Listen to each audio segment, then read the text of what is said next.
Com tots els estius, el poble es buidava, perquè els sabiencs se n'anaven a la renda. Escampats per les casetes ja a finals de setembre, en ple estiuet de Sant Miquel i complida la tasca grossa de l'escaldar, tothom estava aqueferat en la replega del cabrerot, les garrofes, les ametles, quan el primer dia d'octubre va amanèixer carregat de núvols amb un fort temporal de mar. Qualsevol llaurador diria mirant el cel que es tractava de la típica tempesta passegera d'estiu que tant t'emprenyava la pansa. Però no va ser així. Començà a ploure tan fort de bon matí fins a migdia que l'aigua caiguda omplí de sobte barranquets, séquies i voreres, que apenes podien contenir i encarrilar tanta aigua de pluja. Per la vesprada va ploure menys, però no parant tota la nit. El dia 2 amanegué ploguent moderadament. Va començar a ploure a les 10 del matí i va estar 4 dies i 3 nits plovent, sense parar de ploure. Pues tenia 17 anys. 17 anys tenia l'any 1957. Vivíem on està el dia, ahir a la carretera, al costat de la trilladora, que entonces era una trilladora, allí vivíem. Mon pare i ma mare i 5 fills, 6 fills. Jo serien les 4:30 de vesprà, com feia tan bona tarda. I vaig dir, ve el riu, ve el riu, ve el riu. Jo agarro i moll i me'n vaig a veure el riu. Li dic a mon pare, jo me'n vaig a veure el riu. I ell diu, d'aquí un rato aniré. I moren Jaume Forces, que s'ha mort, Batista, Ximo Bueros i Lucet. I jo, com feia calor, trobo que anaven a l'Esteca, també. Però estem aquest de Màximo. Estem aquest de Màximo i vam anar a veure el riu. Cristóbal Gepa, Pepe el Forces, Màximo, l'ATPP, tio. I vam plegar allí i veiem el riu ja amunt. I mirem per amunt i dic, què? Veiem una xubascà. Jo això no sap res, i morem a la creta de Punxó. I quan pleguem allí comença. I serien les 6 de la vesprà, va començar a ploure una àuia tremenda i els homes que havien anat a veure el riu pues es van parar a la meva caseta, perquè el riu venia en ample. I es van parar a la meva caseta perquè va caure una trompa d'àuia que no podia ser més. I entonces vam veure que anava baixant l'àuia del barranquer, però a tota pastilla. Quan ens va rabiar el port, tirava tot pedal, va caure el transformador. Encengom, i en giro, i el transformador, on està? I jo dic a mon pare, jo fuig d'aquí, perquè resulta que els cantals d'allà tenen que venir de pegar a la morera. Va tombar el transformador de la trilladora i anava tombant margens fins que va arribar a la meva caseta, ens va tombar al marge, es van portar els canyissos que mon pare tenia en olives. Mare de Déu. Paelles, calderos que tenia la dona en la caseta fora, calderos i tot. Tot peix que s'anava a pagar la mare, perquè el riu. I a rengló seguit va tombar una paret del corral. I els homes que havien allí li van dir a mon pare... Batista, té cordes? No hi eixirem. I mon pare va començar, i els homes, a preparar cordes i vam apitonar a eixir. I me'n vaig a la banda del barranquet i li obric la porta. Té una caseta velleta, tenia. Obric la porta i em veig tot el marge. Tanque la porta i me n'hi perquè Batista, que arrenc cordes, anem on? Aguantem de què? Va treure dues cordes, s'agarra un xaval que té força, que per això li diuen Jaume Forces, i un altre, un tiarro, agarra les xiquetes, una cada una. I nosaltres també a la morera, el tafo, Cristóbal Gepa tenia totes les filles del Xipunxó agarrades a l'arbre de la morera. Pepe de Boliferet i el tio Batista, Gepa, van vindre una corda, però van treure, a un van eixir tots. L'última decisió. Normal que aquells homes eren grans i aguantaven, mig aigua per ir mig a la carretera. I jo dono compte que com havia homes així en través, jo agarro i vaig a córrer per darrere. Li tiro segur la corda, vaig a la marra. Però és que només la vaig amarrar, plam, es trenca, ja se'n van tots, per mi la carretera nedant. I jo em vaig agarrar una morera, Ximo Bueno em va pujar per dalt i no sé per on, se'n va anar a dalt. I les dones anaven nedant per mig conforme podien. I jo vaig començar a demanar socorro, primer no. Va vindre mon pare, mon tio, porteu cordes. I jo no me'n podia anar així de la morera, perquè tenia que donar la corda de la morera a la banda de dins. Tots els homes tot revolcats. Això és tan força que tenien, força i l'altre, van tocar en terra, van treure els tirons per dir l'àvia. Pareixia un molinet tot per amunt. Una trompa d'àvia ens va tirar tots allà al mig, però en les cordes els homes van poder agarrar-nos. El primer que van treure va ser a ma mare, i la van posar dalt d'un muntó de pedra que hi havia allí. I tots li diuen, anem a un Francisc, i ma mare deia, jo no me'n vaig fins que no traguen els meus xiquetes. La meva cuqui tenia 5 anyets. I quan la tren, que se la van posar, un home se la va posar al coll, ma mare deia, ai, la meva xiqueta, perquè les cordes se les emportava, i és que no tenien prou força les persones per aguantar-se la vinguda d'àvia tan gran que passava. I a poc van anar traient-nos, però quan jo vaig anar així, una trompa d'àvia que va vindre tremenda, me s'emportava l'àvia. A mi que va caure i em va passar pel costat, jo, li tiré el pat al monyo. Tiré el pat al monyo, la vaig arrastrar pel camí. Jo pensava, a la mar mos veurem tots, perquè en aquests segons, en aquests dècims de segons, penses el més gran. I mos agarrem els dos a la morera i mon pare, nyas, amarra. I jo sí que la vaig amarrar, sí, però ella em va dur l'alàstic o el carcer que portava, que ho van dur tot. Ell a una part i jo a l'altra, però ell en tenia del monyo.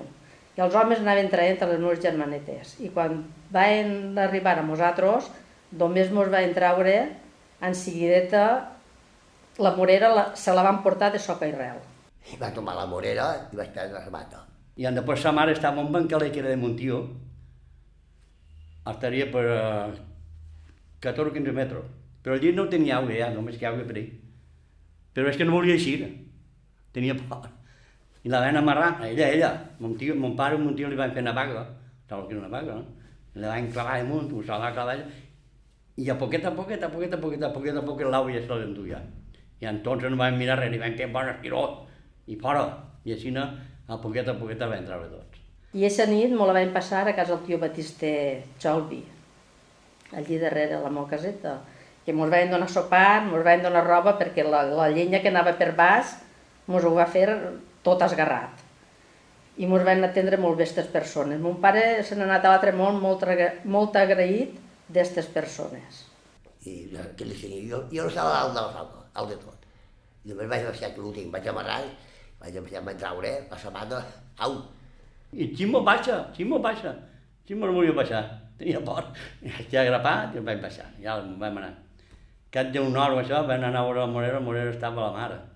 Puesto que estava a la meva caseta, mon pare ho va vendre, se ho va quedar el meu cosí Jaime, ho va vendre, i allí hem fet una finca que si vinguera a la Riuà se'n recordaven d'ella.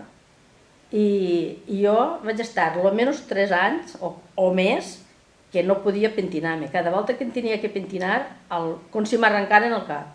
I era del rato que va estar Cristóbal aguantant-me del monyo, que va estar almenys mitja hora, fins que ens van poder treure els homes, de veritat. M'ho vaig passar mal. Noguera tenia 2 garropers els més grans d'Espanya. D'Espanya, tindrien 100 anys. I estant a la caseta de Punxó, mirant, han vist que els 2 garropers anaven per dalt l'àvia per pagar el riu. Els 2 garropers que hi havia, que allò era grandíssim, el parquet d'allí era ample. El fort temporal de mar que espentava la grava cap al pont i la violència contrària de l'avinguda que desbordava el llit natural del riu van partir el pont nou de ciment. L'empenta de les oles s'emportà la grava, els murs i la part de la carretera nova entre les cases de Triana i la mar.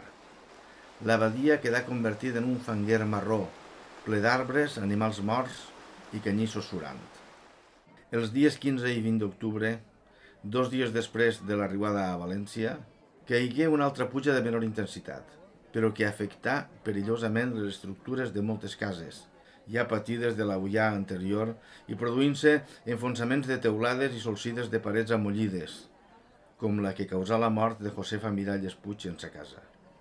Pues arreglant la paret que donava al pati va ser quan va caure la part que dona on es diu carrer Soberana, on posa tantes. I que ma mare va morir de cols que va recibir i com ella estava malalta, jo també vaig recibir més, jo em vaig recibir menys. Quan parà l'Aguià, 5 dies després, moltes persones anaren al poble per tal de conèixer l'estat de les seues vivendes. Em vaig vindre per a casa i jo tenia l'ACA, el corral que vivia allà enfront. Ja s'arrasa, i encara vaig vindre a veure l'animalet allí perquè a veure si s'havia mort o ja feia 3 o 4 dies que no havia menjat, ni havia begut.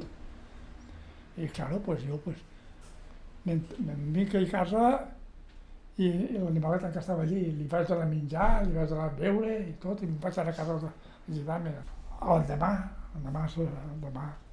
Demà, quan la meva dona se'n va anar a casa de la germana, se'n va vindre perquè seia a casa i portava el xicó, que era de la maneta, i ella se'n va entrar per dins, a la cuineta de guisar, i allí es va estacar i va perdre el xicó, i el xicó no sabia on estava, i se'n va així fora al carrer.